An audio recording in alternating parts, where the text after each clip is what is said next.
You know, there's a common claim in the keto, carnivore, and whole food communities that when you eliminate industrial seed oils from your diet, your skin may become a little bit less susceptible to sunburn. Now, I've eliminated probably 95% of the seed oils from my diet. And in a few weeks, my wife and I are headed to Sicily for a lifetime trip for our 30th wedding anniversary. So, during a recent week long RV trip to Central Washington, I decided to run my own, well, N equals 1 experiment. And after using a very light sunscreen on the first day, I deliberately went the next 6 days without any sunscreen while I was golfing, boating, fishing, exercising, and spending hours upon hours outside. And here's what happened: I did not burn. Matter of fact, I lightly browned like an oven roast. But I didn't get the painful burn or peeling that I've experienced in the past. So the question is, did giving up seed oils actually have anything to do with it? And I don't know, but I think we need to talk about it. When I first started my ketogenic journey, I was mainly interested in monitoring my macros, right? Things like protein, fats, and carbohydrates. But a year into it, I started listening to people talk about, well, seed oils, you know, um, and seed oils fall into the fats category, obviously. But several people I followed were reporting that when they removed seed oils from their diet, they noticed a lot less inflammation in their joints. And because I was already eating an animal-based ketogenic diet, I realized that I had inadvertently removed quite a bit of the stuff already. I mean, a lot of the seed oils are found in processed and packaged foods, and I wasn't eating nearly as much of that anymore, if at all.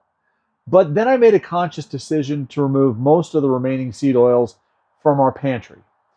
Things like vegetable oil and canola oil, common oils that we'd been using for cooking. And I started replacing them with the fats that I'd already learned to prefer anyways. We're talking tallow, butter, ghee, which is clarified butter, and extra virgin olive oil, and we added the occasional avocado oil in. And over the years, I've noticed something personally, that when I do eat a meal that is particularly heavy in seed oils, my knees and my joints let me know about it, especially my knees. They feel more irritated and, yeah, sometimes feel inflamed. But again, that's just my personal experience. And I'm not presenting this as a clinical study showing that seed oils caused any sort of inflammation.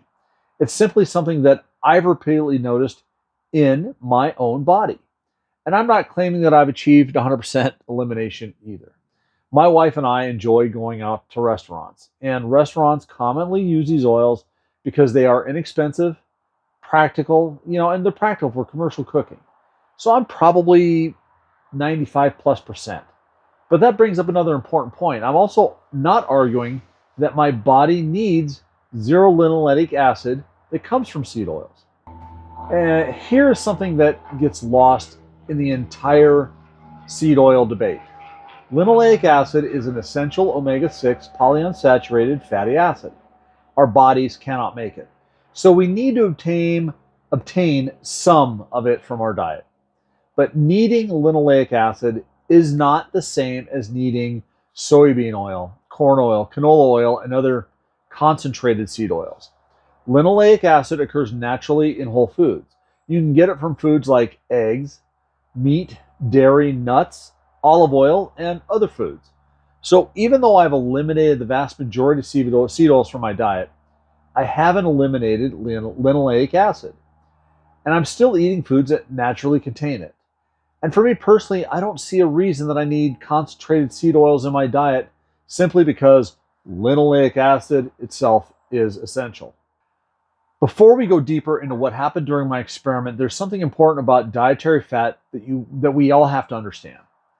The types of fats we habitually eat can actually influence the fatty acid composition of our tissues. In other words, our long-term dietary patterns can leave fingerprints in our bodies like crime scenes. Researchers have actually sampled people's body fat and found that fatty acid composition of that tissue can reflect the types of fats they habitually consume.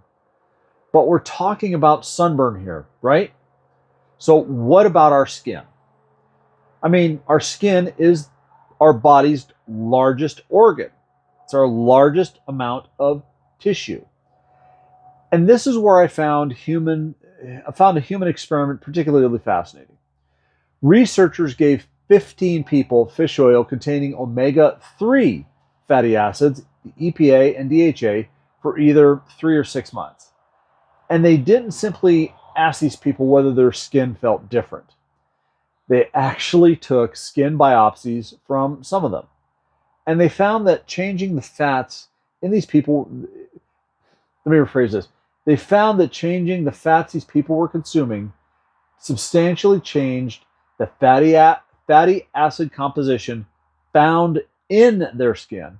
But here's where this gets really interesting. The researchers were also looking at how their skin responds to UVB. They measured something called minimal erythema dose. That's basically a scientific way of asking how much UVB exposure does it take before the skin develops visible redness and irritation. And after 6 months of the dietary intervention, it took substantially more UVB exposure to produce that visible redness. Now, let's go ahead and put the brakes on for just a second. These researchers added omega-3 fish oil. They did not remove seed oils. So this study does not prove that eliminating seed oils kept me from burning. But it made me wonder if there might be more going on here than simply what I've removed from my diet. What about what I've been eating instead? My ketogenic diet is heavily animal-based. And my wife and I also love seafood. We eat things like salmon, halibut, cod, scallops, shrimp, mostly salmon, but usually about once a week. And foods like fatty fish, especially salmon, are natural sources of the long-chain omega-3 fatty acids, EPA and DHA. Now, eating an animal-based ketogenic diet does not automatically mean somebody is eating a high omega-3 diet, okay? That depends entirely on the foods they're choosing and the frequency. But it raises another question for me. Maybe, just maybe, the hypothesis isn't as simple as I stopped eating seed oils, therefore I stopped burning. Maybe changing the overall fatty acid profile of my diet matters more. See, I've dramatically reduced concentrated sources of omega-6 linoleic acid from seed oils while obtaining essential linoleic acid naturally through whole foods. And at the same time, I'm consuming animal foods, including seafood, that provide other fatty acids, including EPA and DHA. See, omega-6 and omega-3 fatty acids also interact within some of the same metabolic pathways within our bodies. So maybe it's not simply about removing one particular type of fat. Maybe it's about how changing the overall balance and composition of the fats I eat eventually influences the fatty acid composition of my tissues, including my skin. Now, do I know why I didn't burn? No, not even close. But we do have human evidence showing that dietary fats can change the fatty acid composition of human skin. And that's at least some dietary fat interventions that can change the skin's measured response to UV exposure.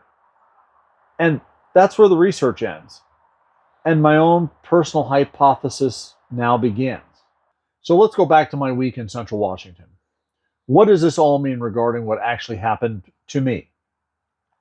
I spent 7 days at an RV park near Moses Lake. And on the first day, I applied a light tallow-based sunscreen to my face, my ears, and my neck. And because my shoulders and back have traditionally been the areas where I burn pretty badly, I also used some sunscreen that my wife and I had brought back from Spain several years ago. But during the following 6 days, I deliberately went without sunscreen on my exposed skin. And I went golfing. I went fishing. I spent time boating with my shirt off. I exercised outside. I relaxed outside around the RV park. I wore tank tops and light clothing, especially light shirts. And I spent hours outside over the course of that week. And here's what happened. I browned. But I didn't experience the painful redness that I associate with getting badly sunburned. I mean, I didn't even peel. I didn't flake afterwards. And that was noticeably different from what I've experienced with substantial sun exposure in the past. Now, there are other possible explanations. I may have simply developed a progressive tan over the course of the week. And using sunscreen on the first day could have allowed me to increase my exposure more gradually. And there are plenty of variables I didn't and I can't control. I mean, that's one of the limitations of an N=1 experiment. But the result was interesting enough that I wanted to understand whether there might be something behind the entire seed oil hypothesis. I am going to be very, very, very clear here. Again, I am not a doctor, and I am not a scientific researcher, and I am not telling you that seed oils have been proven to cause sunburn. They haven't. And I'm not telling you that eliminating seed oils is going to prevent sunburn. And I'm certainly not telling you that eliminating seed oils prevents skin cancer. I'm not recommending that you throw away your sunscreen either. And yeah, I'm looking at you, gingers. You know who you are. And to be honest with you, you've already probably burned just watching this video anyways. But seriously, everybody has different skin. And everybody has different risk factors. Every family has different family histories. And everybody has different levels of UV exposure. What I am saying is something happened to me that was noticeably different from what I've experienced in the past.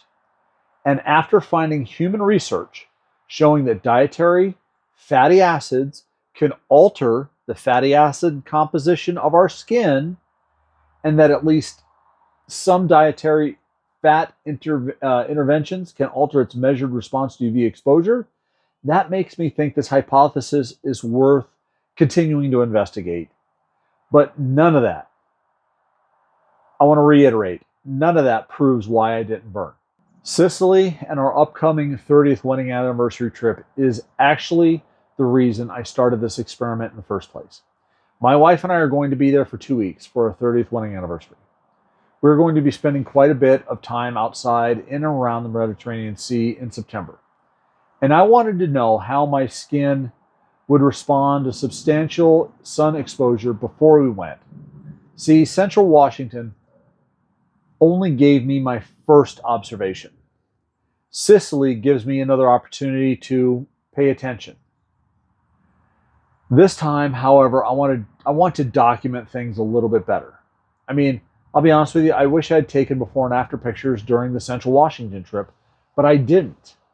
The closest thing I have is footage of me exercising outside with my kettlebell in the RV park in a tank top. So before Sicily, I'm planning on taking some photographs of my skin. Yes, shirt off and everything, and I'm not claiming it's going to be particularly, well, pretty. But you know, it's for science, right? And I will take some additional pictures during the trip when practical. I'm also going to try to keep track of approximately how much time I'm spending outside.